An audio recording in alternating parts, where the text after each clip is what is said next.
만약에 목표를 달성하기를 원한다면 참 여러 가지 단계가 있으리라고 생각합니다.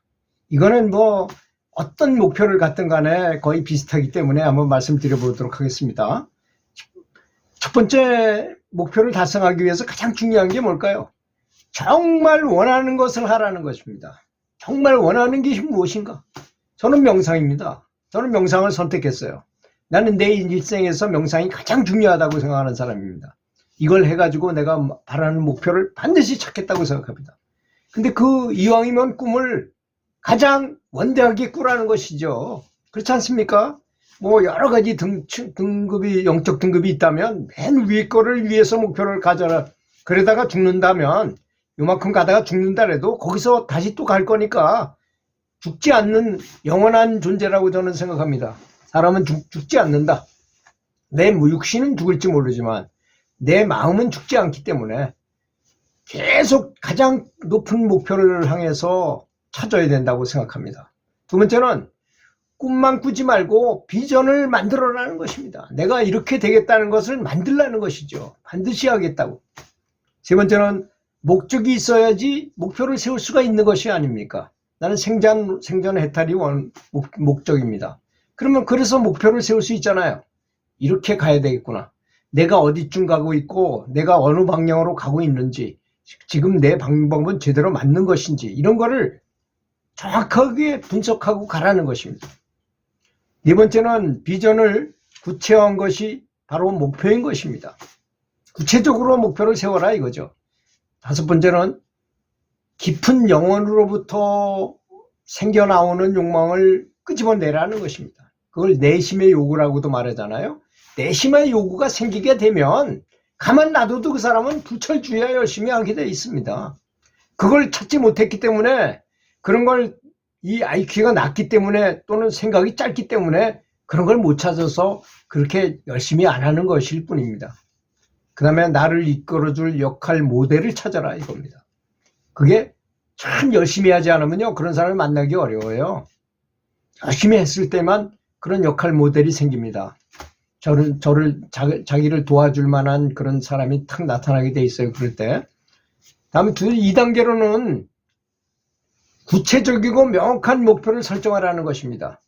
아주 구체적으로 눈앞에 완전히 성공한 내 모습을 바라보고 있듯이 측량 가능한 계량적인 목표를 세워야 한다는 것입니다.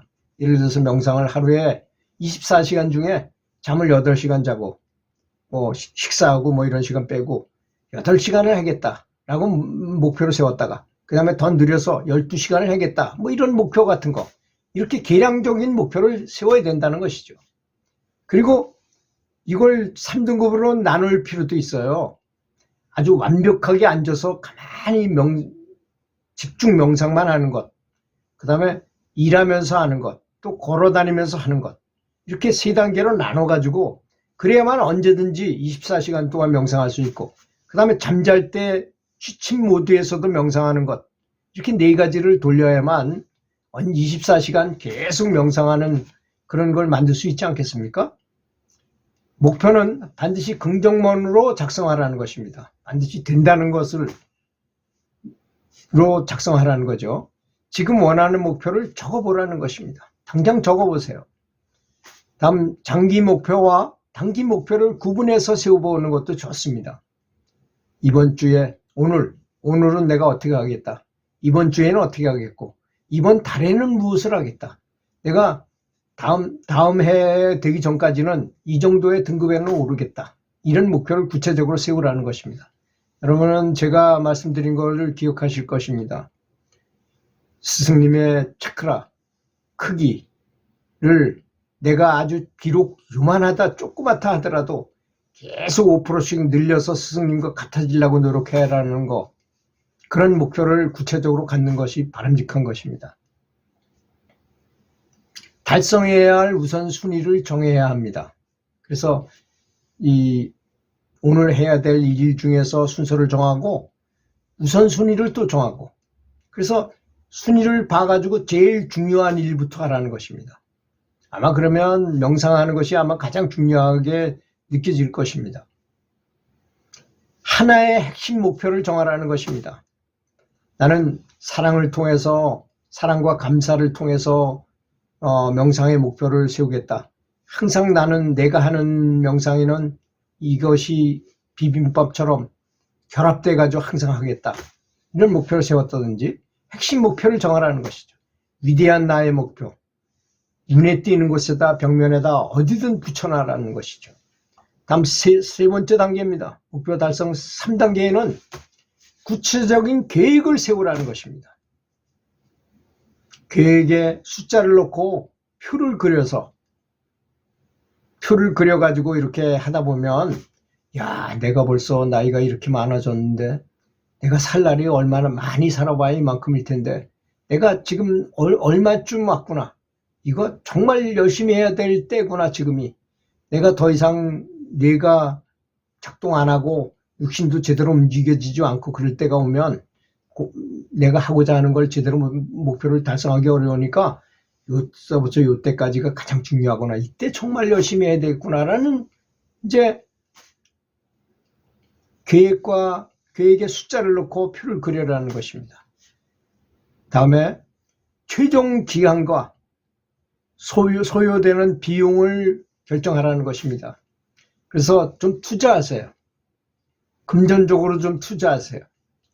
뭐 관음보를 새로 구입한다든지, 또는 뭐 바닥에 까는 그 무슨 방석이라는, 요새 벌집같이 생긴 그런 방석을 하나 구입하든지, 이런 도구를 만들어내든지, 또 환경을 잘 조성해가지고 방을 깨끗하게 하고 아주 명상하고 싶은 생각이 들도록 하는 걸 하든지, 소요 비용도 좀 지출하고, 또 어떤 책을 보는 게 좋겠는지 책도 구입을 하고, 투자를 해야지 사람은 마음이 가더라고요. 제가 해보니까 뭐 돈을 딱 갖다 내고 비싼 돈을 들여서 뭘 구입하고 해야지 그게 정말 그 마음이 가게 되더라고요. 다음, 자신의 문제와 현실을 정확하게 인정하고 점검하라는 것입니다. 나의 문제가 무엇인가? 저는 제 문제 중에 가장 큰 것이 자비심이 부족하다는 거였었어요. 요새도 굉장히 그게 부족한 점을 많이 느껴요. 그래서 다른 사람한테 봉사하는 마음을 좀 더 가져라. 남이 잘 되게 기도하는 습관을 가져라. 이 자비심이 부족하다. 자비심을 더 많이 키워라. 감사하는 마음을 가져라. 이런 거. 자신의 문제가 어떤 것인지. 또 잠자면서 그냥 잠에 꼭 골아떨어진 적이 많았다면 그런 걸 잠자면서도 항상 내가 명상할 수 있는 그런 마음의 가짐을 갖겠다라고 생각하잖아요. 그게 깊어지면 나중에 가수면 상태로 갈 수 있다고 그랬잖아요. 그런 거. 현실을, 근데 나는 지금 어떤 수준에 지금 있구나 해가지고 자기의 위치를, 자기의 경지를, 자기의 등급을 정확히 인정할 줄 알아야 된다는 것입니다. 아, 나는 등급이 낮구나. 사실 자기가 낮은 거를 높은데도 낮게 생각하는 건 아무 관계가 없어요. 근데 낮은데도 높게 생각하는 건 이건 바보예요. 그건 굉장히 좋지 않은 것입니다. 좀 낮춰서 보도록 하세요. 자기 스스로를. 실제로 낮을 가능성이 많아요. 더 높을 가능성이 있는 게 아니라, 제가 말씀드린 것처럼 테니스를 많이 친 사람이 테니스 처음 친 사람을 보면 저 사람한테 뭐가 부족하고 어떻게 연습하면 좋겠는지 보이는 거와 마찬가지인 것입니다. 여러분도 등급이 높아져서 처음 해가지고 이렇게 낮은 사람을 보면 저 사람이 뭐가 부족하고 어떻게 해. 그런데 문제는 뭐냐? 그 사람이 배우고자 하는 마음이 진심으로 있느냐 없느냐인 것입니다. 너와 나는 똑같다 이렇게 생각해야 된다니까요. 사람들은 다.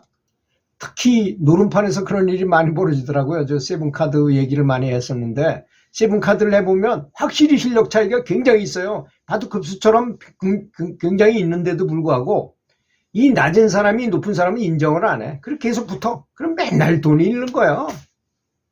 분명히 실력이 있는데도 불구하고 그걸 인정을 안 하는 건 참 어리석은 겁니다. 내가 높으면 오히려 자기를 낮추는 사람도 있어요.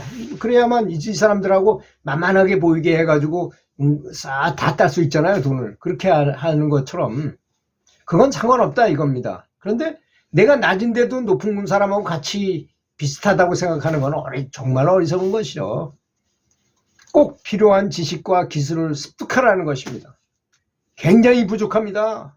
스승님이 하신 가르침은 부처님이 세상을 보고 말씀드린 건데 얼마나 많은 말씀을 하셔야지만 그렇겠습니까? 다 들을 수가 없기 때문에 핵심을 파악해가지고 매뉴얼 없이 내가 자기 주도적으로 융통성 있게 창의적으로 인생을 헤쳐나가야 되는 것이 바로 스승이 가르친 우리의 가르침이 가장 귀한 가르침이신 것입니다. 그래서 필요한 지식과 기술은 반드시 습득하라는 것입니다. 그 다음에 잠재 능력을 과소평가하지 말라는 것입니다. 그렇잖아요. 우리 속에 있는 그 잠재적인 능력 위에 또 우리 속에는 불성, 신성, 하나님 왕국이 우리 속에 있잖아요. 이걸 과소평가하지 마시고 이걸 얻게 되면 세상 모든 문제는 다 끝납니다. 이걸 얻도록 최선의 노력을 다해야 될 것이라고 믿습니다. 들어주셔서 감사합니다.